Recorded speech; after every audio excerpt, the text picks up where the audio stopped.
Capítulo 116. Cozinha saudável. Durante os últimos 7 meses estivemos em casa apenas 4 semanas. Em nossas viagens, nos assentamos à roda de diferentes mesas, desde Iowa até o Maine. Algumas pessoas a quem visitamos seguem a melhor luz que possuem. Outras, que têm as mesmas oportunidades de aprender a viver saudavelmente, dificilmente deram os primeiros passos na reforma.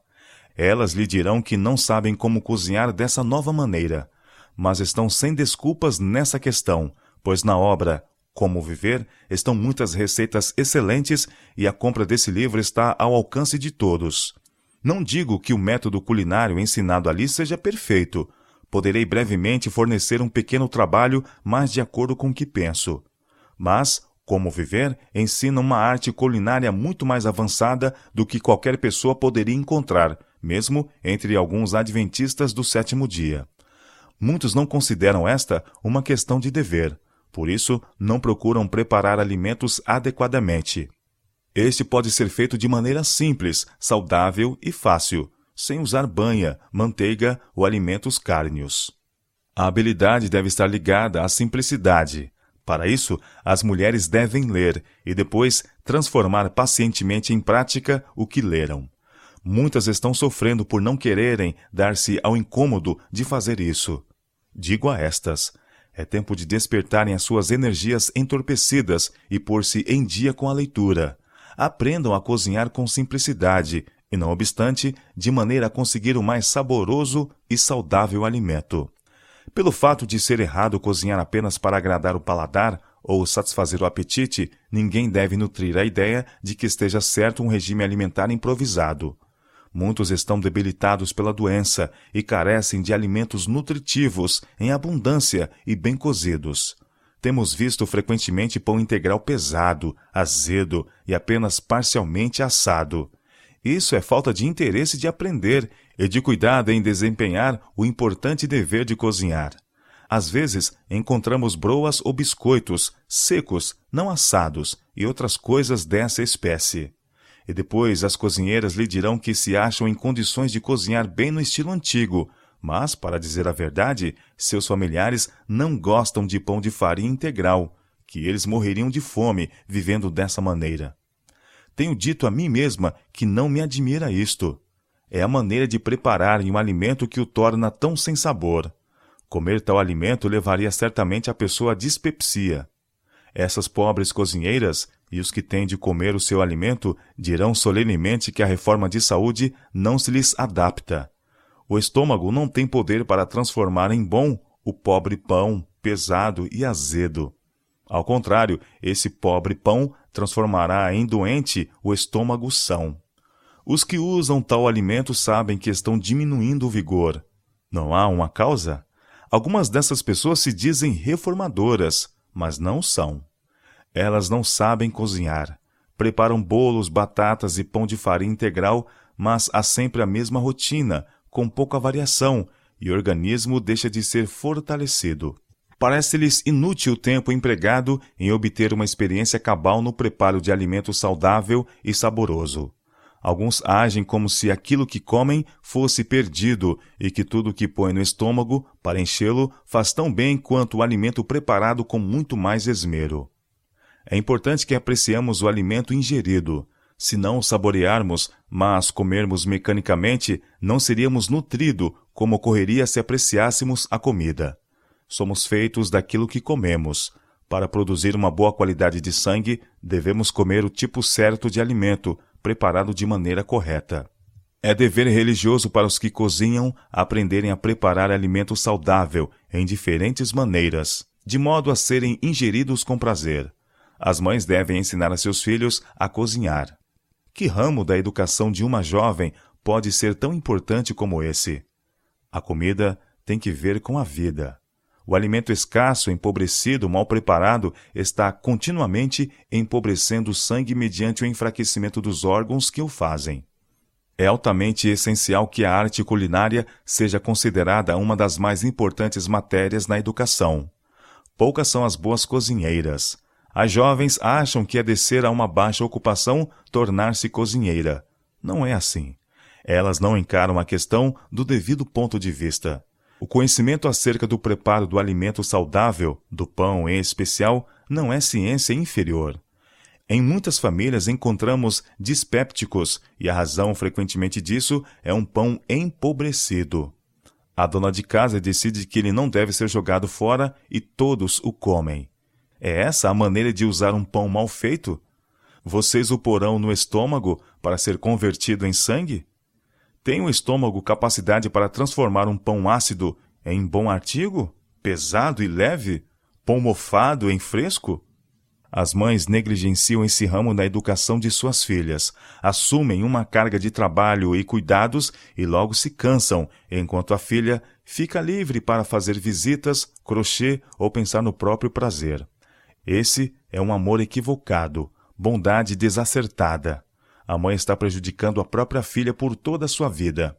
Numa idade quando ela deveria ser capaz de assumir algumas responsabilidades da vida, acha-se desqualificada. Ela não toma sobre si cuidados e obrigações. Vive livre de cargas, eximindo-se de responsabilidades, enquanto a mãe é pressionada por preocupações e cuidados, como uma carroça debaixo dos feixes. Isso não quer significar que a filha seja insensível, mas que é descuidosa e negligente, ou teria notado a face cansada ou a expressão de dor no semblante materno, e procuraria fazer sua parte, buscando levar a parte mais pesada da carga e aliviar a mãe, que deve ficar livre de cuidados ou jazerá sobre um leito de dor e depois de morte. Por que as mães são tão cegas e negligentes na educação de suas filhas? Tenho me afligido ao visitar diferentes famílias e ver a mãe carregando o pesado fardo, enquanto a filha, que mostra espírito alegre e tem um bom grau de saúde e vigor, sente-se livre de cuidados e responsabilidades. Quando há grandes reuniões e as famílias são sobrecarregadas com a vinda de muitas pessoas, tenho observado a mãe assumir as responsabilidades com todos os cuidados sobre ela, enquanto as filhas estão assentadas, tagarelando com seus jovens amigos, como um encontro social. Considero essas coisas tão erradas que dificilmente consigo me omitir de falar às descuidadas jovens e dizer-lhes que vão trabalhar. Aliviem sua mãe. Conduzam-na a uma poltrona na sala de visitas e peçam que ela descanse e aprecie o convívio com seus amigos. Mas as filhas não são as únicas culpadas nessa questão. A mãe também está em falta. Ela não ensinou pacientemente às filhas como cozinhar. Ela sabe que elas não têm conhecimento sobre cozinha e, portanto, não pode sentir-se aliviada do trabalho. Ela precisa estar atenta a tudo o que requeira cuidado e atenção. As moças devem ser cabalmente instruídas na cozinha. Sejam quais forem suas circunstâncias na vida, aí está um conhecimento que pode ser posto em prática. É o ramo da educação que tem influência mais direta sobre a vida humana, especialmente daqueles que mais queridos nos são. Muita esposa e mãe que não teve a devida educação e a quem falta habilidade na arte culinária apresenta diariamente à sua família comida mal preparada e que vai firme e seguramente destruindo os órgãos digestivos, preparando deficiente qualidade de sangue e trazendo com frequência ataques agudos de doença inflamatória, causando morte prematura. Muitos foram levados à morte por comerem pão pesado e azedo. Foi-me relatado o caso de uma menina empregada que fez uma fornada de pão azedo e pesado. Para ver-se livre dele e ocultar o caso, atirou-os a um casal de grandes porcos. Na manhã seguinte, o dono da casa encontrou os animais mortos e, examinando a gamela, encontrou pedaços daquele pão pesado. Fez verificações e a jovem confessou o que fizera. Não pensara no efeito que tal pão teria nos porcos. Se pão azedo e pesado mata porcos, que podem devorar cascavéis e quase tudo que é detestável, que efeito terá no delicado órgão que é o estômago humano? É dever religioso de cada moça e senhora cristã aprender sem tardança a preparar um bom pão e de fácil digestão, de farinha de trigo integral. As mães devem fazer-se acompanhar de suas filhas, ainda bem jovens, na cozinha e ensinar-lhes a arte de cozinhar. A mãe não pode esperar que suas filhas compreendam os mistérios da conservação do lar sem instrução. Deve ela instruí-las paciente e carinhosamente e tornar o trabalho o mais agradável possível por sua fisionomia alegre e encorajadoras palavras de aprovação. Se elas errarem uma vez, duas ou três, não as censurem. O desânimo antecipado está realizando sua obra e tentando-as a dizerem: não adianta, não sou capaz de fazer isto. Esse não é o momento para censura. A vontade se está tornando enfraquecida. É necessário o incentivo de palavras encorajadoras, cordiais, esperançosas como: não se preocupe com os erros que cometeu. Você é apenas aprendiz e deve considerar natural cometer erros. Experimente novamente. Põe a mente no que está fazendo. Seja bem cuidadosa e com certeza será bem-sucedida. Muitas mães não consideram a importância dessa espécie de conhecimento e, em lugar de terem a preocupação e o cuidado de ensinar seus filhos e tolerar suas faltas e erros enquanto aprendem, preferem fazer tudo elas mesmas.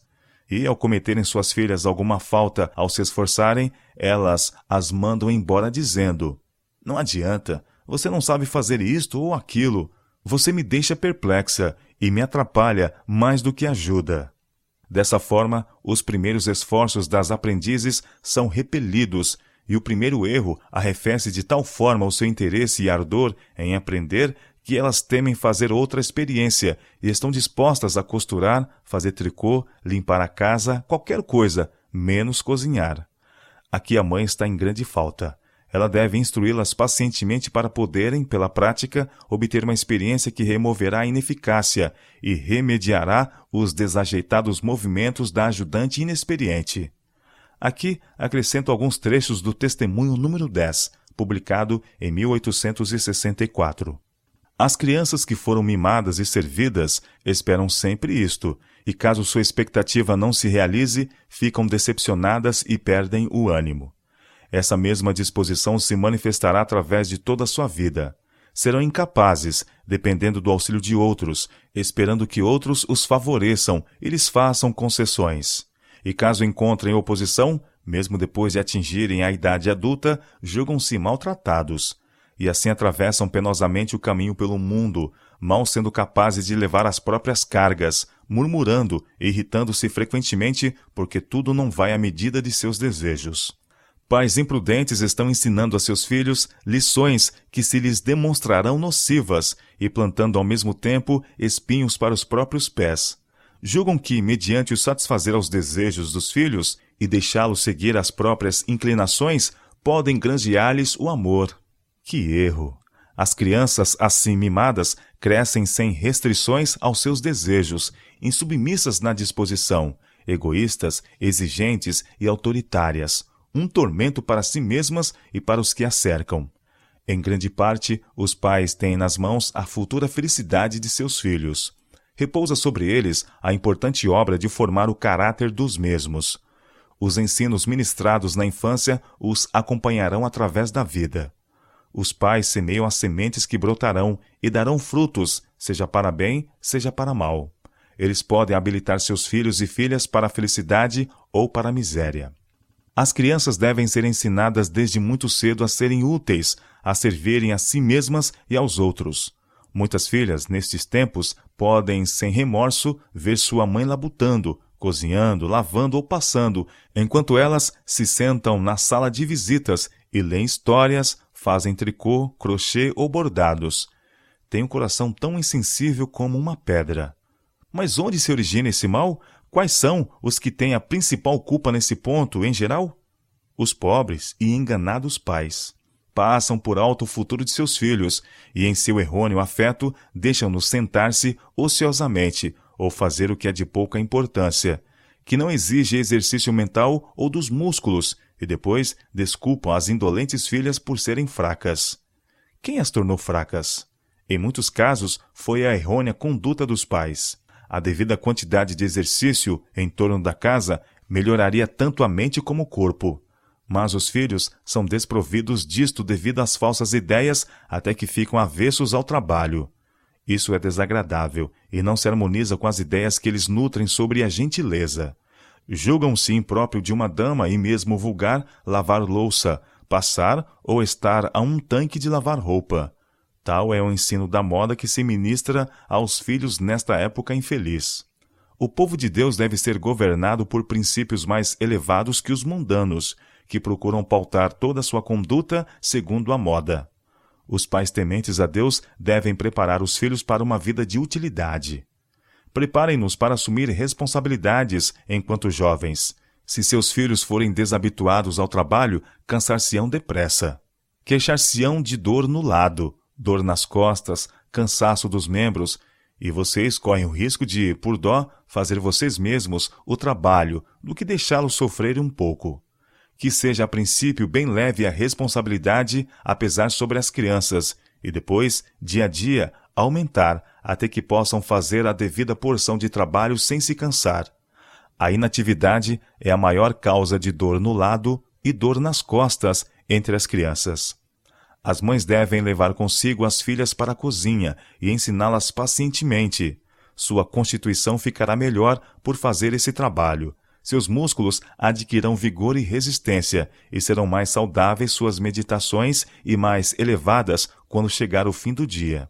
Talvez se achem fatigadas, mas quão doce é o repouso depois de uma justa medida de trabalho. O sono, o suave restaurador da natureza, revigora o corpo fatigado e prepara-o para os deveres do dia seguinte. Não deem a entender a seus filhos que não importa se eles trabalham ou não.